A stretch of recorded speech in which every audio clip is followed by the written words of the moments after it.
우리가 지난 시간에는 시편 110편의 말씀을 가지고 하나님께서 이 예수 그리스도를 바로 자기의 우편에 계신 그런 너는 내 우편에 앉아 있으라 라고 하시는 이 말씀으로 지난주에는 살펴보았습니다. 자, 여러분, 하나님께 오른쪽이 있습니까?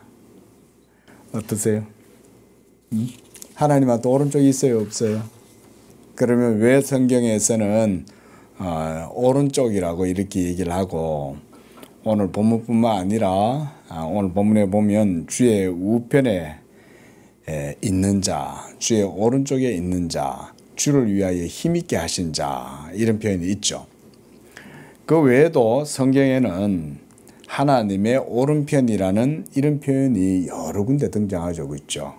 근데 우리가 가만히 생각해 보면 하나님께 오른쪽이 있나? 하나님은 회전하는 그림자도 없으시고 완전한 빛이시라 그랬는데 하나님은 여기 있다 저기 있다 이렇게도 말할 수 없고, 그렇죠? 하나님은 그런 분 아닙니까? 그런데 어떻게 그런 분에게 오른쪽이 있을까? 이렇게 우리가 생각을 해볼 수가 있습니다. 그러면 우리가 이제 이런 생각을 해보면 되겠죠.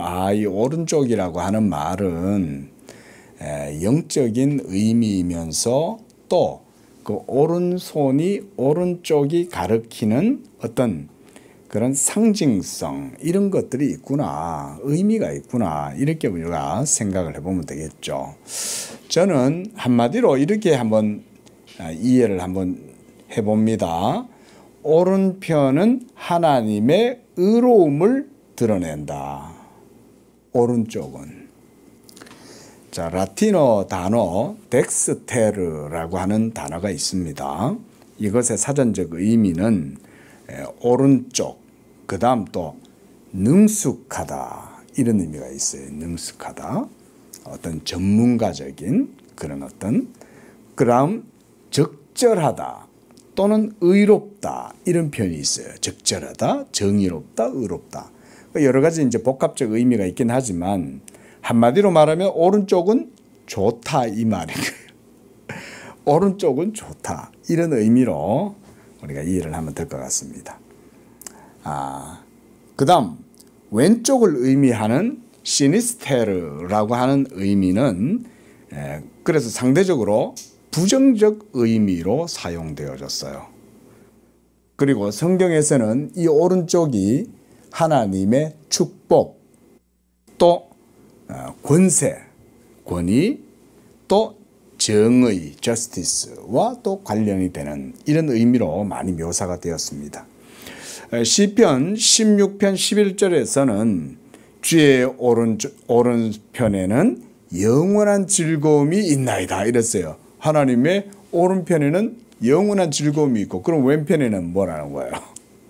그 반대로 하나님의 진노가 있을까요? 자, 어쨌든 성경에는 이렇게 하나님의 오른손을 여러 가지 영적 의미로 사용하고 있습니다. 우리가 오늘 읽은 이 본문에서도 시편 기자는 주의 오른편에 있는 주를 위하여 힘있게 하신 자 위에 주의 손을 얹으소서, 이렇게 말씀을 하고 있죠. 그러니까 하나님의 오른편이라는 개념은 상당히 영적이면서도 그 속에 아주 깊은 의미들이 있는 거죠. 그 다음 마태복음에 보면 마지막 날 하나님의 심판의 그 현장에서 양들은 하나님의 어느 쪽에 있습니까? 오른쪽에 있죠. 그 다음 왼쪽에 있는 이들은 누굽니까? 염소들이 있죠. 그죠? 이렇게 해서 하나님의 마지막 심판의 현장에도 양과 염소가, 양들은 하나님의 오른쪽에 있고 염소들은 심판자의 왼쪽에 있어서 양들에게는 하나님이 의롭다라고 해주시고 염소들은 불의하다라고 이렇게 심판을 내리시죠. 그 판결하는 현장에서도 바로 이런 바로 의인들은 양들로 오른편에, 불의한 죄인들은, 악인들은 염소로 죄인으로서 왼편에 있도록 이렇게 보여주는 것을 우리가 볼 수가 있습니다.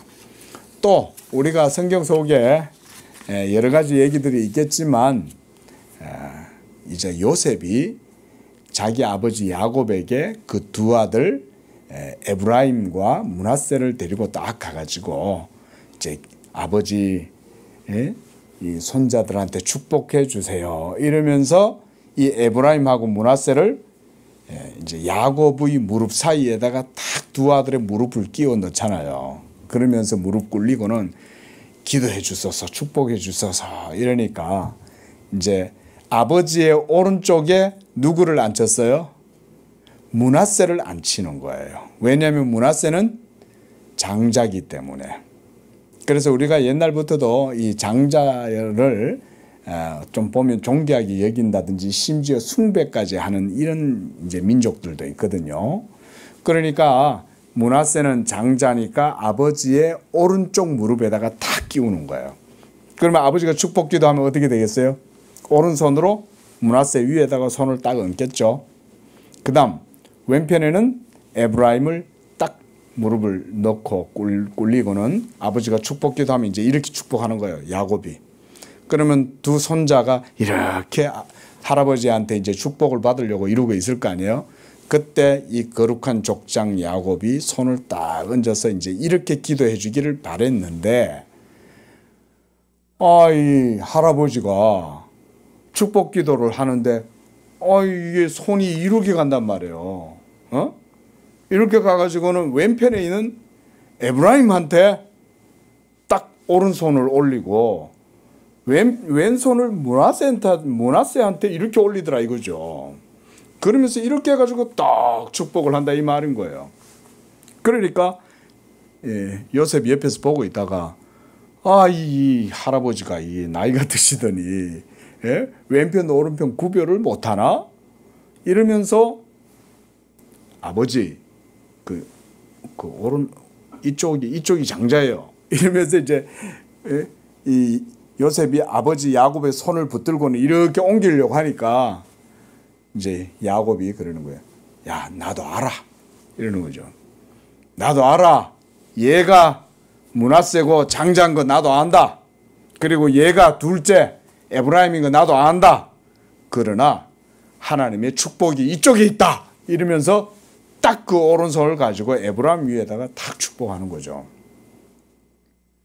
자, 이렇게 오른편, 오른쪽 이 굉장히 이제 영적으로 성경에서는 중요한 그런 의미로 많이 사용이 되었습니다.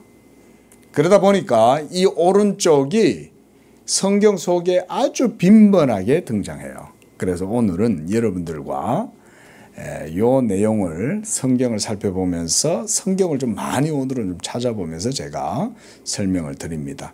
그러기에 앞서서 여러분들에게 왜 하나님은 성경은 하나님의 오른쪽이라고 지시를 하고 그리고 오늘 본문에서는 주의 우편에 있는 자, 곧 주를 위하여 힘있게 하신 자, 그 위에 주의 손을 얹으소서라는 이런 성경의 깊은 신학적 의미들을 우리가 살펴보려고 그러는 거예요.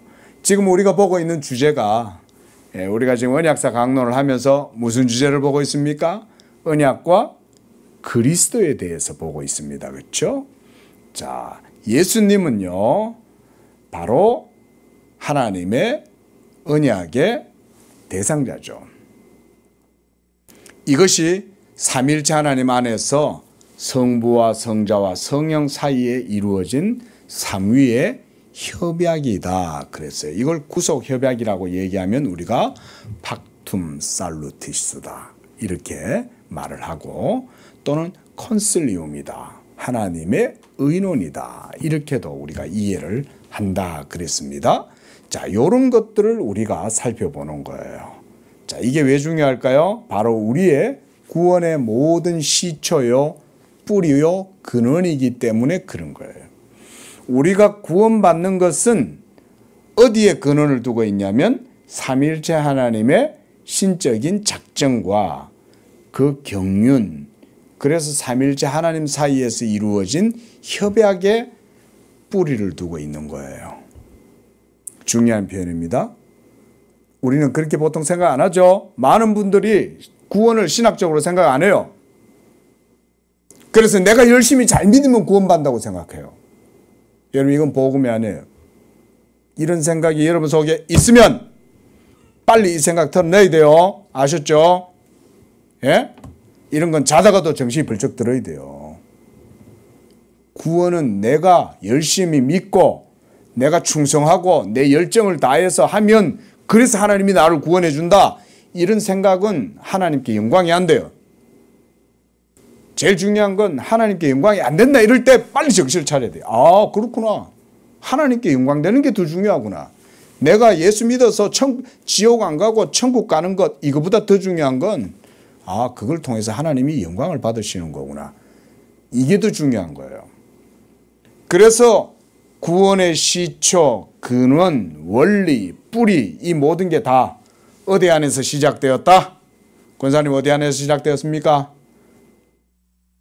삼위일체 하나님의 신적인 협약. 한번 따라하겠습니다. 삼위일체 하나님 안에 신적 협약. 예, 요런 문장을 여러분들이 들으시면서요, 그렇게 딱 이해를 하셔버리세요. 이런 건 그냥 신학의 명제예요, 명제. 이런 건 어떤 신학자 한 사람이 누가 자기 개인 전유물로 쓰고 이런 말이 아니에요. 여러분, 삼위일체 하나님 안에 있는 신적 협약이란 말은 성경적인 용어예요. 어떤 개인, 어떤 한 신학자가, 특정 신학자가 자기만의 그런 무슨 전문 용어가 아니에요. 여러분, 신학 지식 전체는 다 하나님의 것이에요.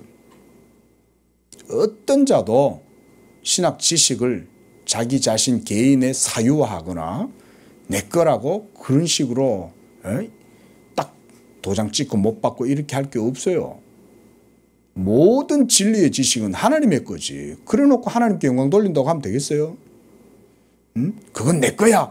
이렇게 전유물로 그런 식으로 말할 수 있는 게 없어요.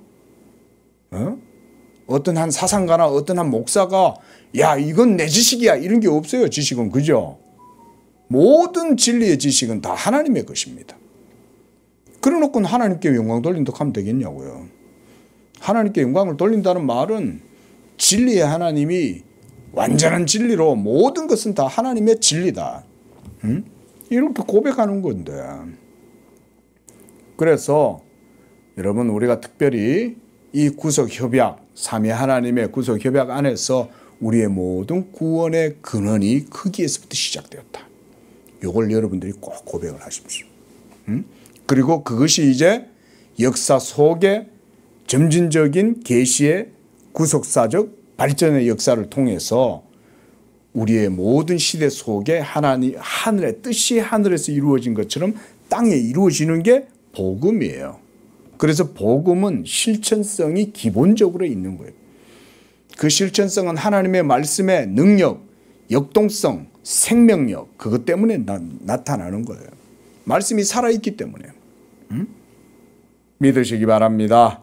자, 이렇게 우리의 구원의 모든 것들이 삼일체 하나님 안에서 이루어지고 거기서 하나님 안에 무슨 일이 있었냐? 성경은 이걸 보여준다 이거예요. 여러분, 이런 거를 노자가 알려주겠어요? 여러분, 이런 걸 공자님이 알려주겠냐고요. 피타고라스도 소크라테스도 몰라요. 이런 건 플라톤도 몰라요. 플라톤 같이 천재적인 사람이 되니까 이데아다 이런 걸 나름대로 상상은 했지만 그 이데아가 삼일체라는 건 모르잖아요. 그죠? 또 그 이데아이신 삼일체 하나님 안에 신적 위격과 또 위격들 사이에서 콘실리움이 있었다. 협약이 있었다. 또 팍툼이 있었다. 이런 것에 대해서는 전혀 몰라요. 예. 그것은 오직 하나님 그분 자신이 자기를 삼위일체로서 우리에게 계시해 주실 때에 우리가 아는 거예요. 여러분들은 여러분들의 존재가 귀하시죠. 그렇죠? 여러분들만큼 귀한 존재가 어디 있어요? 그런데 그렇게 존귀한 여러분들이 여러분들을 아무에게나 막 알려줘요? 아니죠. 여러분들 자신을 누군가에게 알려주고 소개할 때는 거기에 여러분들의 존엄 이런 것들이 있죠. 우린 디그니티를 그래서 아주 귀하게 여기죠. 내 자존심이 중요하잖아요. 근데 여러분들의 그런 존엄성이라든가 자존심을 아무렇게나 남한테 안 보여주죠. 그래서 친구가 소중한 거예요. 친구는 아무나 그래서 친구가 아닌 거예요. 친구라고 얘기할 때는 진짜 친한 거예요. 이 사람한테는 내가 나를 보여줄 수 있고 저 사람도 나를 보여줄 수 있는 사람이 돼야 그게 친구인 거예요. 근데 사람들과의 관계를 해보면요. 목사라 해도요. 친구가 아닌 사람들이 많이 있어요. 그냥 같이 아는 동기예요. 그냥 이렇게 아는 사람이지 그냥 지인 정도지 친구는 아니에요. 친구는 나를 보여줄 수 있어야 친구고 그 사람도 나한테 자기를 보여줄 수 있어야 친구입니다. 예수님도 우리에게 자기를 보여주시는 친구입니다. 예수님은 내가 하나님의 아들일 뿐만 아니라 내가 너와 함께 있고 너를 위하여 내 모든 것을 다 줘. 이게 친구죠. 예수님도 그래서 우리에게 자기를 나타내 보여주시는 거예요.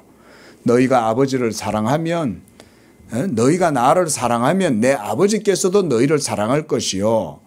나는 그에게 나를 보여주겠다. 예수님이 이렇게 말씀하셨어요. 여러분 예수님과 친구가 되시는 줄로 믿으시기 바랍니다. 그래서 예수님은 여러분에게 다 보여주는 거예요. 나를 보여주는 거예요. 우리 양재교회에 오셨다는 얘기는 여러분이 예수님의 친구라는 얘기인 거예요. 왜냐하면 양재교회 목사가 예수님이 누군지 여러분들에게 보여주려고 부단히 노력하기 때문에. 오늘 언약과 그리스도라는 주제도 마찬가지죠.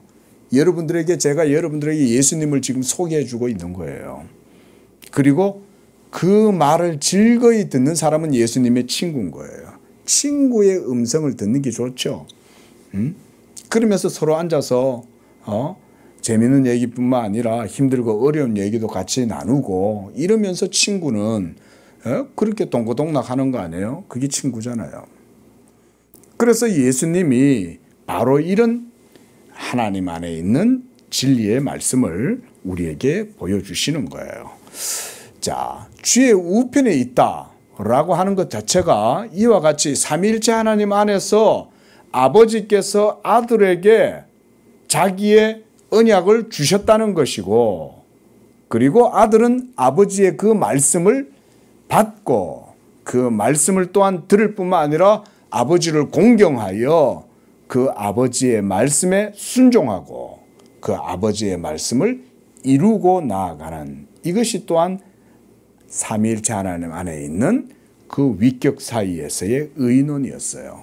그래서 먼저는 아버지께서 말씀하시고 아들은 아버지의 말씀을 따라서 자기의 일을 하시는 것. 이런 게 성경 속에 많이 있습니다, 여러분. 성경을 이렇게 안 보니까 그게 안 보이는 거예요. 권사님은 성경 몇 도 하셨어요, 평생? 한 최소 제가 생각할 때는 한 20독은 하셨을 거라고 충분히 저는 믿어요. 근데 어떤 사람들 보면요. 제가 전에도 말씀드렸는데 어떤 이단이 나보고 성경을 200독 넘게 했대요. 그 사람이 몇백 독 했다고 그랬어요, 나한테. 근데 그 사람은 여호와의 증인이에요. 자, 성경을 그렇게 많이 읽었는데도 성경 속에 있는 진리의 증거를 못 본 거죠. 그렇죠?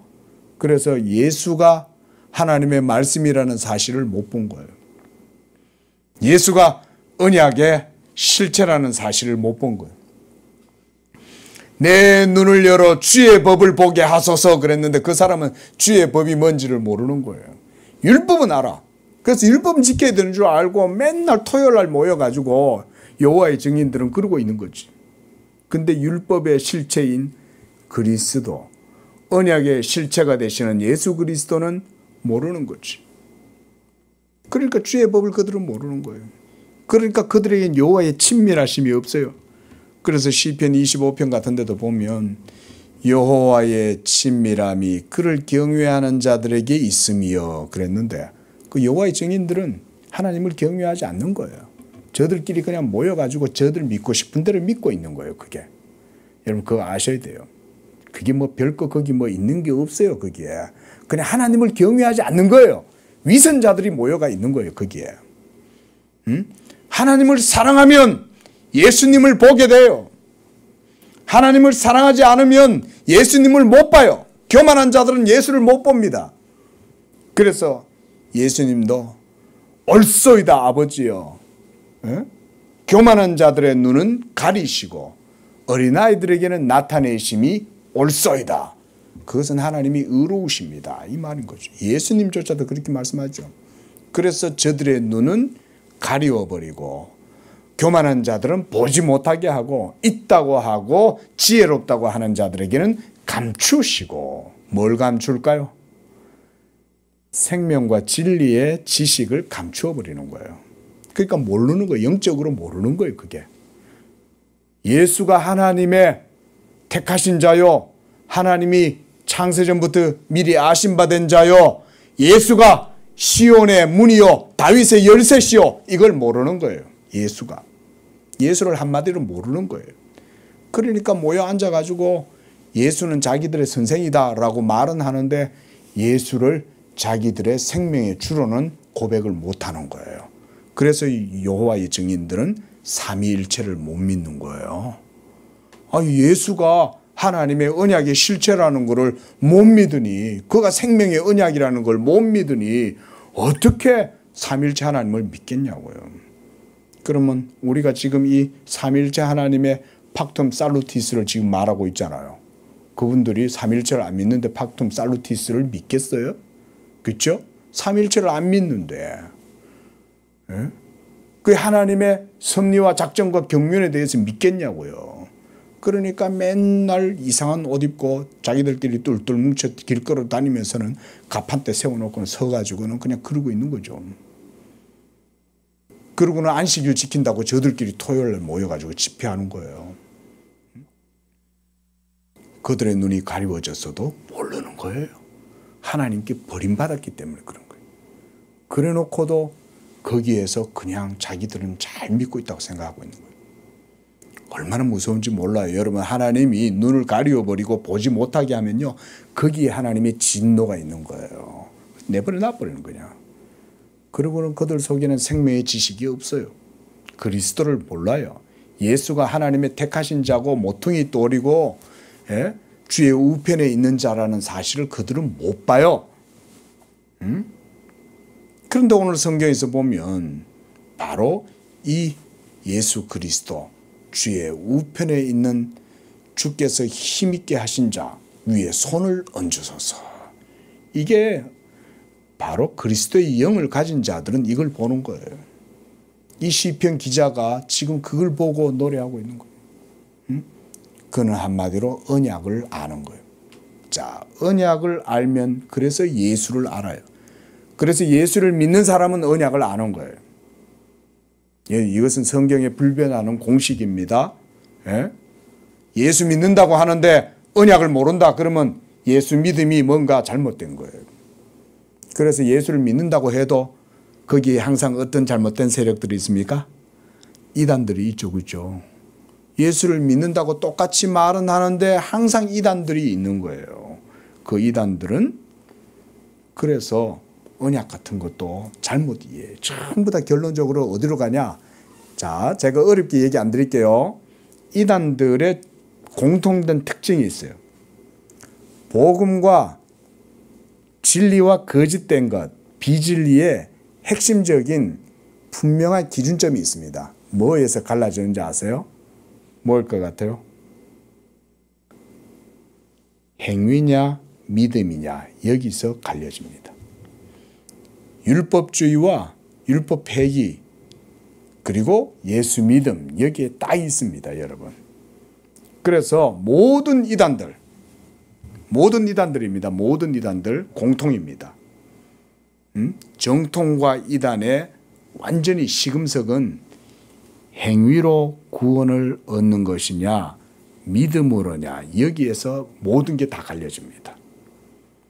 근데 이제 그 이단들 속에서는 또 두 종류로 나뉘어져요.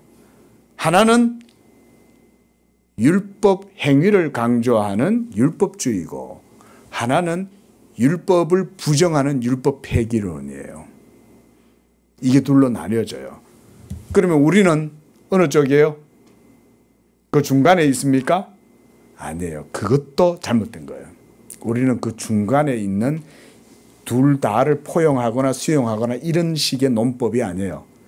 우리에게 있어서는 율법이 이제는 거치는 돌이 되고 우리를 정죄하거나 부끄럽게 하고 수치를 주는 게 아니라 율법 그 자체가 이제 우리 속에서 뭐가 되냐면 성령의 역사를 통해서 그 율법이 우리 안에서 생명으로 역사하는 거예요. 이게 놀라운 경건의 비밀이에요. 그런데 율법 행위가 아니에요. 율법 그 자체가 율법으로 있어서는 안 돼요. 의문으로 문자로 있어서는 안 돼요. 이제는 율법이 죽이는 문자지만 그리스도께서 언약의 실체이심으로 그 예수 믿음 안에 거룩한 성령의 능력과 역사를 통해 죽은 우리의 영혼 가운데 살리는 그 말씀이 바로 예수 그리스도의 복음의 말씀이다. 이게 제일 중요해요. 잘 들으셔야 돼요. 굉장히 중요합니다. 예? 자, 다시 율법은 하나님의 생명의 말씀이에요. 그런데 이 생명의 말씀이 여러분들을 살려요, 죽여요? 그렇죠. 율법은 원래는 생명의 말씀인데 하나님의 말씀이니 율법 그 자체는 생명의 말씀인데 이게 우리를 살리는 게 아니라 이게 우리를 도리어 죽게 만들어버려요. 그래서 사도 바울이 이렇게 말하죠.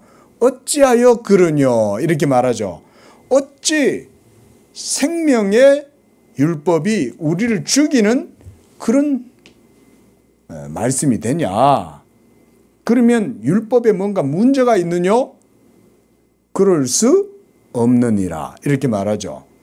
우리가 죄인이기 때문에 생명의 말씀이 우리가 죽은 존재라는 걸 보여준다는 거예요. 사도 바울이 로마서든 갈라디아서든 그것을 그래서 변증하는 거예요. 율법 그 자체는 하나님의 생명의 말씀임에도 불구하고 그 생명의 말씀이 우리에게 다가오면 우리는 그 생명의 말씀 앞에서 죽은 자로 드러나는 거예요. 여러분들의 영적인 상태를 율법이 보여주는 거예요. 그래서 율법은 그래서 할 수 없는 거예요. 율법은 여러분들의 실체와 상태를 보여주고 진단하고 드러내지만 율법은 우리의 죽은 영혼을 살리지를 못해요. 그러면 우리는 어떻게 살아요? 여러분, 우리를 살리는 말씀은 뭐예요? 율법이에요? 복음이에요? 복음이죠. 그렇죠? 복음이 우리의 죽은 영혼을 살려요. 자, 우리 요한복음 보겠습니다. 요한복음 1장. 하나님이 죽은 우리의 영혼을 어떻게 살리시냐? 그래서 사도 요한은 복음 진리에 있어서 이게 굉장히 중요하다는 사실을 알고 요한복음 1장 17절에서 이렇게 얘기했어요. 우리 함께 읽습니다. 시작. 율법은 모세로 말미암아 주어진 것이요 은혜와 진리는 예수 그리스도로 말미암아 온 것이라. 은혜와 진리는 예수 그리스도에게서 오는 거다. 그러나 율법은 모세로 말미암아 왔다. 이 말은 뭐냐면 여기에는 여러 가지 함축적 의미가 있어요.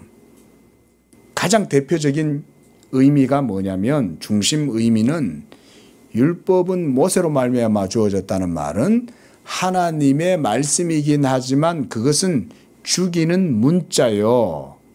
그래서 우리의 죽은 영혼에 생명을 불어넣을 수 없다는 걸 얘기하는 거예요. 자, 이거 중요하다 그랬습니다. 여러분 잘 들으세요. 이걸 잘 들으면 이 단에 절대 안 빠져요.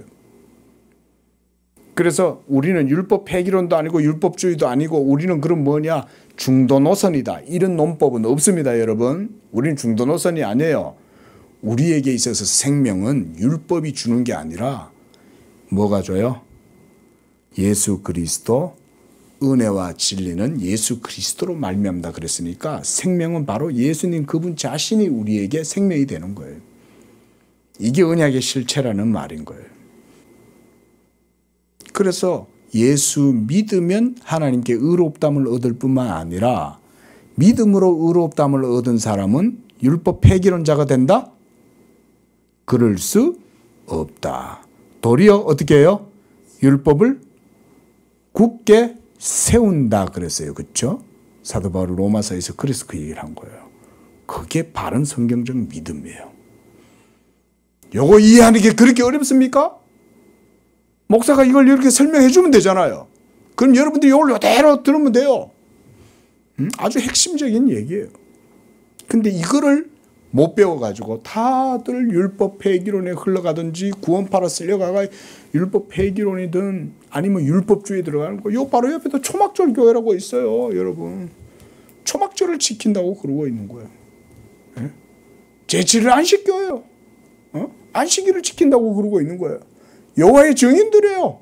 전부 다 보세요. 뭘 지켜야 되고 뭘 지킬 필요가 없어야 되고 이런 식이잖아요. 우리는 그게 아니죠. 여러분들의 죽은 영혼이 예수로 말미암아 예수의 영에 의해서 살리심을 받으면 우리는 하나님의 계명의 말씀을 즐거워하고 주의 법을 사랑하고 빛 가운데 주의 계명을 따라 즐거이 헌신하고 살아가죠. 영적으로 어떻게 되어 있으니까? 영적으로 어떻게 되어 있으니까? 이제 살았으니까. 그렇죠? 살았으니까. 영적으로 살았으니까. 요런 얘기를 목사가 이렇게 얘기할 때 여러분이 그거를 이해하고 따라오셔야 생명의 진리가 여러분 속에서 여러분들의 영혼 속에 연약한 걸 고치는 거예요. 여러분. 저는 그래서 목사의 설교를 굉장히 중요하게 생각을 합니다. 무엇보다 목사의 그 증거하는 그 내용들은 성경의 진리여야 돼요. 그러니까 무슨 어떤 무슨 목사님처럼 막 재미있는 환담이나 나누고 남편이 어땠느니 부인이 어땠느니 이러면서 그런 얘기나 하고 그러면서 막 껄껄껄껄 웃고 그러는 동안 죽은 영혼은 하나도 살아나지 못하는 거예요. 여러분 그거 아셔야 돼요. 아주 엄숙하게 아셔야 돼요. 목사는 그 정도까지 가야 돼요. 복음을 그렇게 전하고 그래서 이 복음을 전하여 죽은 영혼을 살리도록 기도하면서 살리는 건 누가 해요? 살리는 건 누가 합니까? 목사가 합니까? 목사가 설교 전하면 살아나요? 하나님이 하시죠. 그죠? 그걸 위해서 성도님들은 같이 기도해야 돼요. 오늘 우리 강도사님도 기도를 많이 하셨지만 제 자신을 위해서 기도하신 게 아니에요.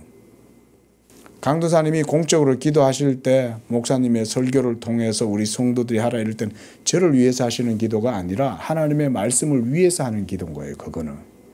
하나님이여 주의 우편에 주를 위하여 힘있게 하신 자 그에게 주의 인자 위에 손을 얹으소서. 이 말은 목사를 위해서 하는 말이 아니죠. 성도와 교회와 하나님과 하나님의 자손들을 위하여 언약을 위하여 기도하는 거 아닙니까?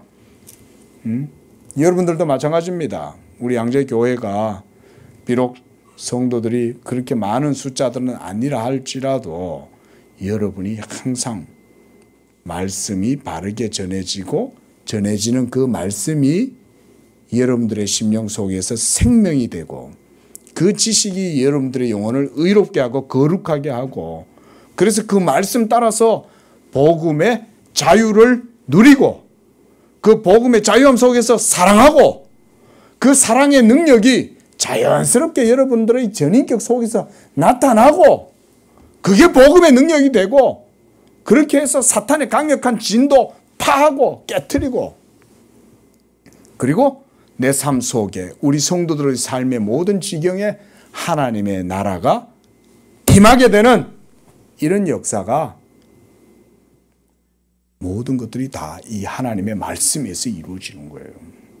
이런 게 말씀의 실천적인 프락시스가 이런 데서 이루어지는 거예요. 이런 게.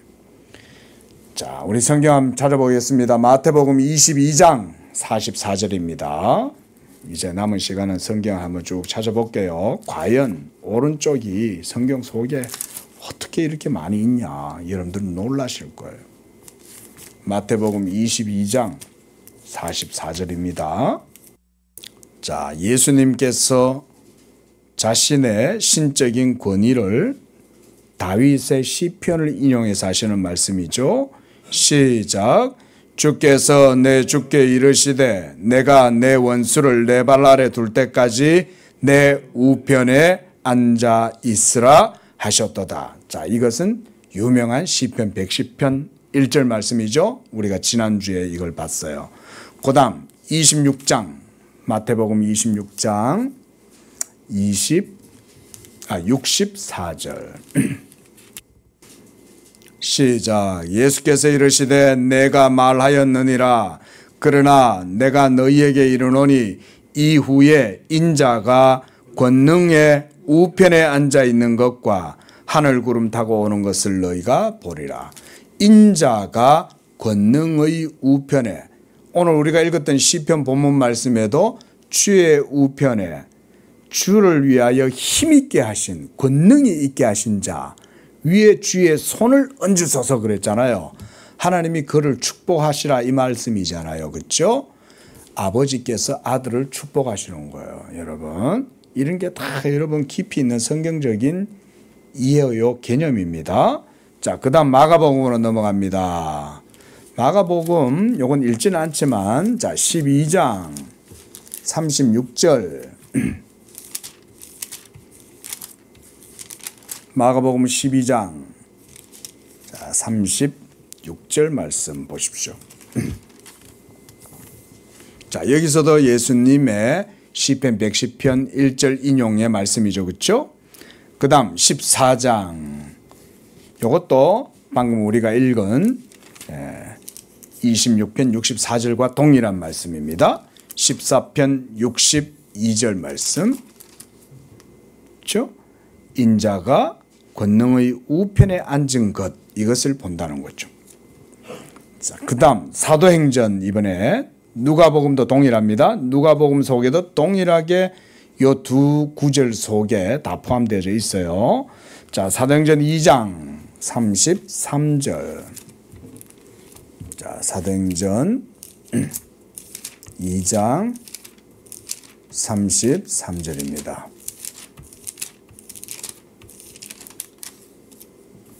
시작.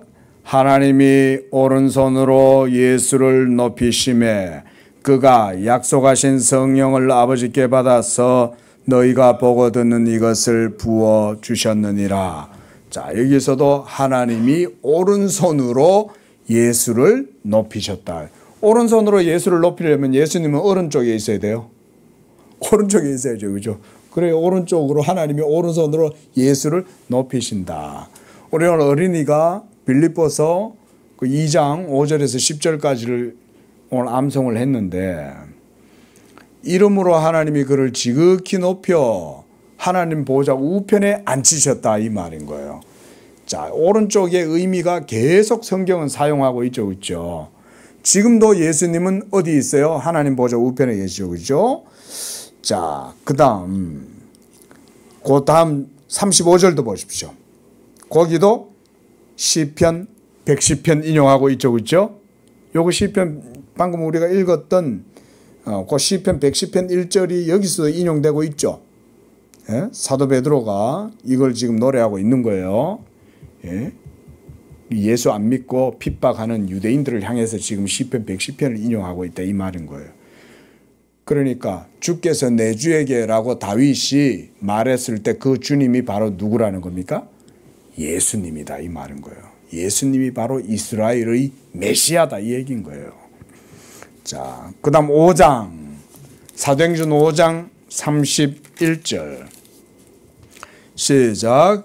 이스라엘에게 회개함과 죄사함을 주시려고 그를 오른손으로 높이사 임금과 구주로 삼으셨느니라. 여기서도 하나님이 예수님을 오른손으로 높여서 예수를 임금과 구주, 메시아가 되게 했다 이 말이죠. 자, 그 다음 사도행전 7장 55절입니다. 이것은 스테판이 이제 하나님 죽기 전에 성령의 감동이 되어서 하늘을 보는 거예요. 그랬더니 거기에 어떻게 되어 있었어요? 55절 시작.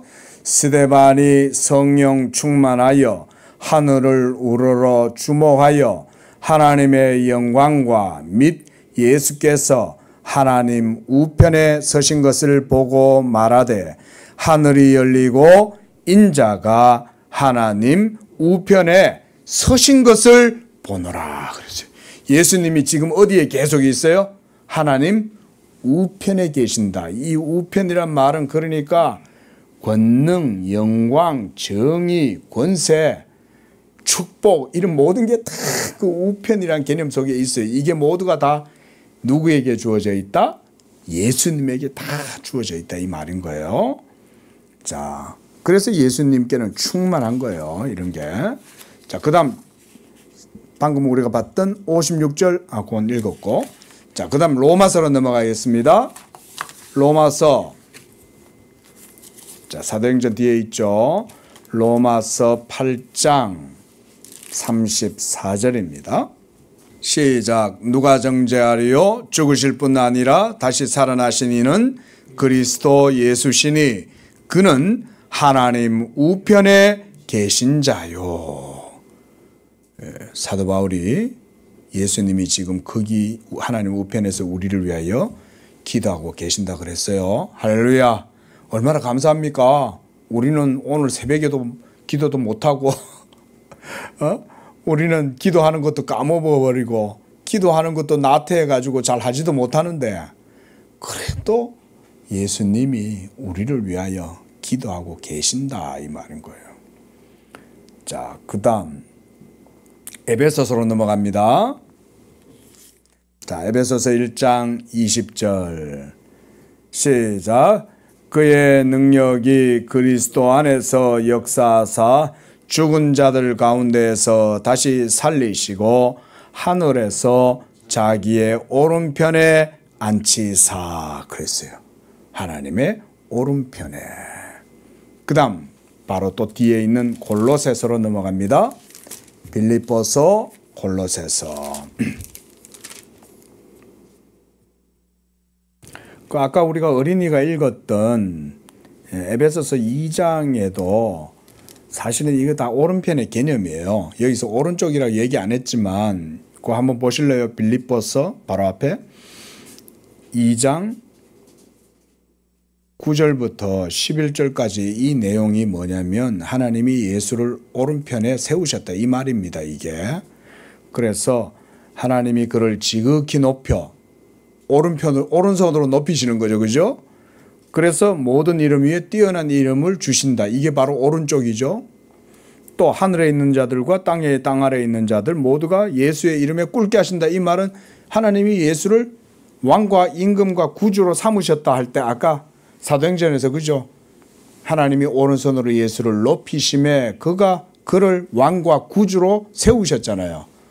왕이요 구주니까 모든 이름이 그 발 아래 무릎을 꿇겠죠. 왕 앞에. 그러니까 이것도 오른쪽의 개념인 거예요, 여러분.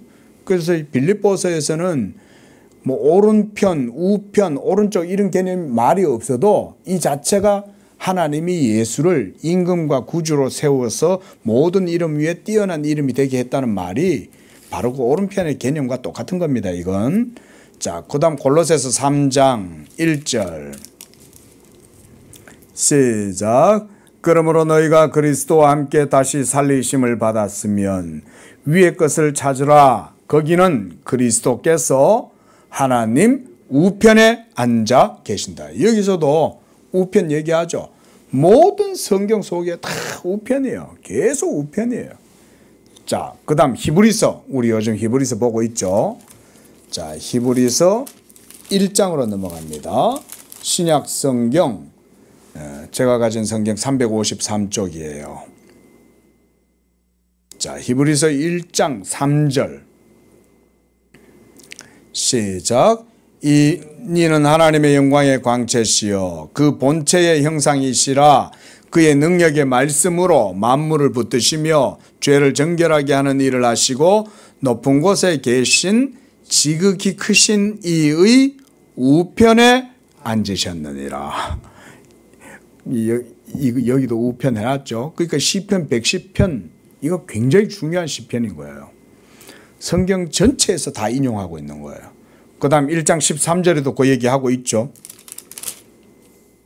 자, 요도 시편 110편 얘기하고 있네요. 그렇죠? 내가 네 원수로 네 발등상하게까지 너는 내 우편에 앉아 있으라. 이 얘기하고 계시는 거죠. 자, 그 다음 8장 히브리서 8장 1절 여기서도 시작. 지금 우리가 하는 말의 요점은 이러한 대제사장이 우리에게 있다는 것이라. 그는 하늘에서 지극히 크신 이의 보좌 우편에 앉으셨느니라.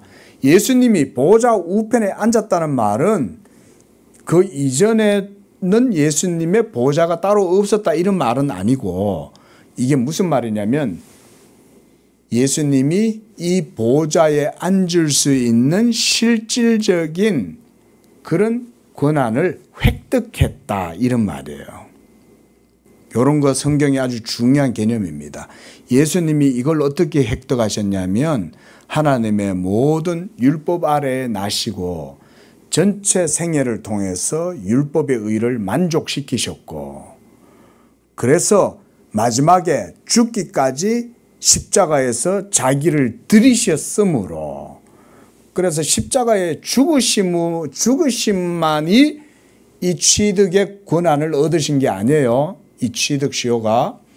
그게 아니라 예수님의 전체 생애가 하나님의 모든 율법의 의를 이루시는 순종의 삶이었기 때문에 이름으로 하나님이 그를 지극히 높이시는 거예요. 그래서 그 자리에 앉히신 거예요. 그래서 하나님 보좌 우편에 그가 앉으셨다는 말은 뭐냐면 언약 성취자로서 하나님께 영광을 얻었다 이 말인 거예요. 자, 황제가 있어요. 황제가 있는데, 자, 로마 장군 막시무스가 전과를 올렸어요. 그래서 북방 세력들을 토벌했어요. 그러고는 이제 딱 들어오면 어디로 들어오겠습니까? 로마 장군이 말을 타면서 개선 장군으로 들어오겠죠. 그렇죠? 개선 장군이 되어서 개선문으로 쫙 들어갈 때 로마 시민들이 나와가지고 막 월계관을 그 개선 장군한테 던지겠죠. 그럼 이 개선 장군이 개선문으로 딱 들어와가지고는 오면 황제 율리시스가 딱, 율리우스 시저가 딱 옆에 있다가 이 개선 장군을 어디다 세우겠어요? 왼편에 세우겠어요? 오른편에 세우겠어요? 오른쪽에 세우겠죠. 그렇죠? 성경에서는 이런 내러티브를 사용합니다. 그래서 개선 장군 되시고 승리자 되시는 예수께서 사망의 권세까지 싸워서 이기죠. 이렇게 묘사합니다. 여러분, 사망을 원수다, 사탄을 원수다라고 해서 그 최종 원수인 사망까지도 예수님이 전쟁으로 밟아서 꺾어서 죽이는 거예요. 자기 몸으로. 그래서 예수님이 하늘의 문으로 들어가는 거예요. 그래서 영원한 문들아 너희 머리를 들지어다. 그 문으로 누가 들어가요? 개선 장군이신 예수님이 들어가는 거예요. 그래서 문들아 머리 들어라. 참 복음성가 지으신 분들이 신학적으로 깊은 통찰이 있는 것 같아요. 그 영원한 문들아 너희 머리를 들지어다. 왜냐하면 예수께서 개선 장군으로 사망까지도 죽이시고, 그래서 전쟁에서 승리하셔서, 그래서 이제 하나님 보좌 우편에 재위하신다, 앉으신다 이 말인 거예요. 등극하시죠. 등극. 여러분, 성경에는 이렇게 얘기하는 거예요. 이게 구약적인 모티프만으로 쓰여지지 않아요. 신약에도 계속 사도 바울이 지금 얘기하고 있고, 히브리서에도 계속 주의 우편에 계속 주의 우편에 얘기하죠. 이게 뭐냐면 예수께서 왜 우리가 언약과 그리스도라는 주제에서 제가 이런 성경 구절들을 통해서 여러분들에게 말씀하냐면 예수가 우리의 구원자고 그리스도고 메시아시고 그가 합법적으로 하나님 아버지의 뜻을 이루어서 의로우심으로 이제 그 자리에 등극하실 수 있는 자격을 얻으셨다 이 말인 거예요. 여러분들의 영혼을 구원하시기 위해서 예수님이 그 고생을 하시는 거예요. 우리는 그냥 값없이 구원을 얻지만 예수님은 우리를 대신하여 싸우시는 거예요. 사망과 싸우고 사탄과 싸워서 십자가로 승리하신 거예요. 예? 이 십자가가 그래서 우주적인 사건이요. 사망이 그 십자가에서 완전히 세력이 꺾인 거예요. 무엇보다 사탄도 그래서 내가 여인의 후손에 너는 여인의 후손의 발꿈치를 상하게 할 것이지만 여인의 후손은 뱀의 머리를 십자가로 갖다가 찍어버리는 거예요. 예수님이. 무엇보다 사망도 맨 마지막에 멸망받을 원수는 사망이다 그랬죠. 이 사망까지도 예수님이 자기의 몸으로 피하시는 거예요. 할렐루야! 응? 여러분, 별로 안 놀라시는 거 보니까 감이 별로 없는갑다. 여러분, 죽음이 겁이 안 나세요? 여러분 지금 살면서 여러분 죽음에 대한 생각을 예수 믿으면서 안 하시면 예수 잘 안 믿어요. 왜냐하면 나는 여전히 살아있고 내 생명의 시한이 아직까지 1, 20년 남아있는 것 같네. 이러면요, 예수 잘 안 믿습니다. 근데 왜 우리가 예수님을 믿어야 되고, 우리가 왜 예수님의 복음을 들어야 되고, 왜 예수님 복음을 전해야 되고, 그걸 믿어야 돼요? 예수님의 복음은 우리의 죽음의 문제를, 근원적인 문제를 해결했기 때문에 우리가 예수님을 믿는 거예요. 그 사망에 대해서 자유함이 없고, 그 사망에 대해서 여전히 두려워하고 그러고 있으면, 여러분, 우리는 아직도 복음의 생명과 능력을 인식하지 못하고 있는 거예요. 내 주는 강한 성이요 이 장수 누군가 주 예수 그리스도 만군의 주로다 당할 자 누구랴. 사망도 예수님 아래는 무릎을 꿇은 거예요. 여러분, 우리는 지금 그런 예수님을 믿는 줄로 믿습니다. 예수를 믿으려면 이 정도는 알고 믿어야지. 죽음도 예수님의 십자가 아래 완전히 다 정멸됐어요. 사망의 권세도. 예수께서 자기의 몸으로 율법에 써놓은 것은 죄다 그랬는데 그 율법에 써놓은 강력한 율법의 권세도 예수님이 자기의 몸으로 다 찢어버리신 거예요. 그리고 이제 그것을 우리에게 생명으로 주신 거예요. 생명으로. 그래서 율법주의가 복음을 대적하는 거예요. 여러분. 율법의 문자는 죽은 여러분들의 영혼을 못 살려요. 율법주의자가 되면 위선과 가식만 가득해요. 그 속엔 생명이 없어요. 생명이 없고 위선과 가식은 있고, 그러니까 생명이 있는 척은 해야 되고, 생명의 아름다움과 기쁨은 없으니까 있는 척 해야 되는 거야. 그러다 보니까 위선자가 되는 거예요. 아셨어요? 하지만 복음주의자들은 그렇지 않아요. 복음이 있는 사람들은 그런 위선이 필요 없어. 생명이 있는데 뭘? 예? 생명이 있는데 아름다운 척하고 멋있는 척 할 필요 있어요? 나한테는 그 생명이 있는데 내가 굳이 멋있는 척 안 해도 돼. 내 속엔 생명이 있으니까. 그래서 율법주의자들은 복음을 가진 사람들을 미워하고 싫어해요. 응? 여러분, 가인은 복음주의자일까요? 율법주의자일까요? 가인은 율법주의자예요. 그런데 아벨을 까닭 없이 미워한 거예요. 여러분, 아벨은 까닭 없이 미움을 당해서 죽인 거예요. 형, 왜 그래? 아니, 뭐 때문에 날 싫어하는 거야? 왜 그래? 야, 너 싫어 임마. 어? 너 하나님께 제사 지낼 때 잘난 척 하지 마. 나 잘난 척 안 했는데? 나한텐 그렇게 보여. 왜 그래 보일까요? 그 속에 죄가 있었기 때문에 그런 거죠. 그래서 죄를 다스려라 하나님이 가인에게 경고해 줬죠. 가인 속에는 죄가 있었기 때문에 하나님이 아시고 경고해 주죠. 너 그 죄 때문에 큰일 낸다. 결국 아벨을 데리고 나와서 죽여버린 거예요. 너희는 세상에서 환난을 당하고 내 이름으로 말미암아 핍박과 멸시와 조롱을 당할 것이다. 근데 저희가 까닭 없이 너희를 미워할 것이다. 그랬어요. 시편 기자도 까닭 없이 미워한다 그랬거든요. 까닭 없이. 내가 분명히 잘못한 것도 없어. 나는 내 할 일을 했고. 근데 미워해요. 왜 미워할까요? 자기 행위를 자랑하는 마음이 그 속에 가득하니까 하나님의 은혜를 멸시하는 거예요. 겸손하지 못한 거예요. 여러분, 복음은 무섭습니다. 제가요, 진리를 알고 말씀을 배우고 복음을 깊이 알아보니까요, 하나님의 지혜와 지식이, 판단이 여러분 우리 사람 위에 있어요. 근데 그 기본 내용이 뭐냐면 율법 행위예요. 자기의 행위를 의지하고 행위를 자랑하고 자기의 의를 자랑하고 사랑하는 사람은요, 율법주의자입니다. 그리고 하나님의 이 판단 앞에서 결코 벗어날 수 없습니다. 하나님이 다 알아요. 근데 그런 사람들은 처음에는 위선과 가식으로 삶을 살지만 심지어 자기 자신도 몰라. 자기가 그렇게 사는지. 여러분, 죄가 그렇게 무서운 거예요. 죄는 여러분들을 그래서 속이는 거예요. 그래서 예수를 사랑하지 않으면요, 저주를 받아요.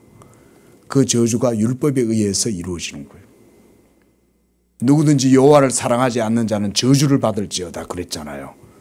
예수를 사랑하지 않으면은 율법의 거물에 걸려서 저주를 받고 그래서 수치를 당합니다. 우리 성도들이 그래서 항상 예수 복음 안에 거하고 예수 은혜만 붙들고 십자가의 은혜만 의지하고 예수 믿음만을 자기의 의로 삼고 이러고 살아야지, 율법 행위를 의지하고 자기 행위를 자랑하면 반드시 위선의 그물에 가면에 딱 사로잡히면요, 반드시 걸려 넘어져요. 좀 더 보겠습니다. 베드로전서 3장. 그 율법이 그래서 무서운 거예요. 예수님을 믿는 자들에게는 율법이 생명의 말씀이 되지만 예수님을 믿지 않는 자들에게는 율법이 걸려 넘어지는 그런 거치는 돌이 되는 거예요. 자, 베드로전서 3장 22절. 자, 제가 가진 성경 381쪽입니다. 자, 시작. 그는 하늘에 오르사 하나님 우편에 계시니 천사들과 권세들과 능력들이 그에게 뭐예요? 복종한다. 이게 예수님이 모든 이름 위에 뛰어난 이름이 되었기 때문에 그래요. 천사들과 권세들과 능력들도 예수님한테 다 지금 무릎을 꿇은 거예요. 자, 이런 사상이 사도 바울한테 있었지만 베드로한테 있어요, 없어요? 베드로한테도 동일하게 있죠. 그래서 베드로의 신학도 사도 바울 못지 않습니다, 여러분. 사도 바울이 분량이 훨씬 많아요. 예? 사도 바울이 말 그대로 진짜 수마 테올로기아 예? 엄청나게 많은 신학을 갖고 있는 것 같아도 여러분, 베드로도 결코 사도 바울의 신학에 뒤떨어지지 않습니다. 예, 대단해요. 보세요. 여기서도 하나님 보좌 우편에 계신 예수 그리스도는 천사들뿐만 아니라 권세들과 능력들, 이 모든 것들이 다 예수 아래에 있다는 거죠. 그렇죠? 얼마나 대단합니까? 자, 그 다음 요한계시록 4장에도 마지막을 한번 보시면 4장 2절에 보면 내가 곧 성령에 감동되었더니, 여기서는 내가는 이제 사도 요한이겠죠. 반모섬에서 이 사도 요한이 성령의 감동으로 하늘을 보았는데 보라, 하늘에 보좌를 베풀었고 그랬어요. 이 보좌는 누구 보좌일까요? 예수님이 앉으신 그 보좌입니다. 근데 이 보좌를 뭘 했다 그랬어요? 여기에 베풀었고 해놨죠. 베풀었다는 말은 뭔 말이냐면 원래 있었다는 말이에요, 없었다는 말이에요? 그렇죠. 없었는데 베풀었어요. 누가 이 보좌를 베풀었을까요? 아버지께서 아들을 위하여 이 자리를 베풀어 주신 거죠. 한마디로. 지금 우리가 지금 하고 있는 건 이거죠. 삼위일체 하나님 안에서, 자, 힘을 내십시오. 자, 삼위일체 하나님 안에서 아버지께서 아들에게 말씀하신 거죠. 그래서 이 아들이 아버지의 말씀을 따라서 모든 일들을 다 행하셨을 때 그가 수행하신 그 수고와 노력과 공로를 따라서 아버지께서 아들에게 이 영광의 보좌를 베풀어 주시는 거예요. 이해되셨어요? 예? 그러니까 아버지가 베풀어 두신 자리인 거예요. 그래서 요한계시록에서는 그 말씀을 하는 거예요. 그래서 하늘에 보좌를 베풀었다 이렇게 말합니다. 그 다음에 요한계시록 21장 5절에서도 보좌에 앉으신 이 이랬어요. 바로 하나님 보좌 우편에 앉아 계신 이에요. 자, 그 다음, 자, 이제 말씀을 맺습니다. 정리하겠습니다. 자, 이렇게 우리가 오늘 하나님 보좌 우편, 주의 우편에 앉아 있는 자라고 하는 이 구약 성경 시편의 내용들을 성경 전체를 통해서 지금 살펴본 겁니다. 자, 하나님 오른편에 대한 이 신학적 의미, 우리가 이거 좀 전문 용어로 모티프라 그래요. 성경 신학적 용어입니다. 모티프. 그러니까 모티프란 말은 큰 기본 맥락적이고 주제다 이런 말이에요. 자, 그런데 이게 성경 속에 있습니까? 없습니까? 있죠. 그죠? 구약에도 있었지만 신약에는 더 많죠. 그 말은 예수님이 구약에 예언하셨던 것을 성취하셨기 때문에 신약에는 이제 실제로 이루어진 거잖아요. 그러니까 신약에는 훨씬 많을 수밖에 없죠. 그리고 보좌 우편에 앉아 계신 그의 영광이 교회 가운데로 이제는 막 드러나는 거죠. 지금 남 목사도 여러분들에게 그거 지금 얘기해 주고 있죠. 여러분, 예수님이 우리의 구원 주시고 예수님이 사망 권세까지 다 짓밟아 가지고 사탄의 머리도 다 깨뜨렸고, 그래서 지금 하나님 보좌 우편 어디에 앉아 계신다? 어디에 앉아 계신다? 예, 보좌 우편에 앉아 계신다. 이 얘기를 지금 계속 얘기하고 있죠. 이게 성경이 우리에게 말씀하고 계신다.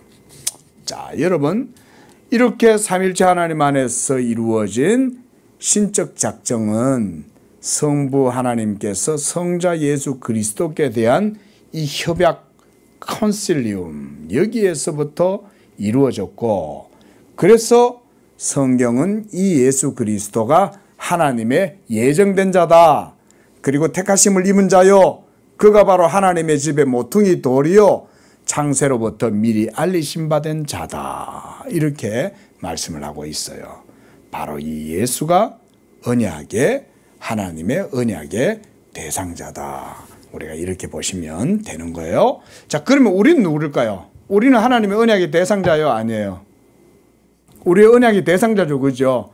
우리가 언약의 대상자란 말은 우리가 바로 예수님의 몸이다 이 말인 거예요.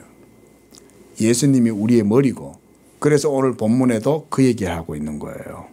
이스라엘은 하나님의 포도나무고, 그래서 예수 그리스도는 주의 우편에 있는 자요, 그 이스라엘은 예수님의 몸이요, 예수님은 머리다.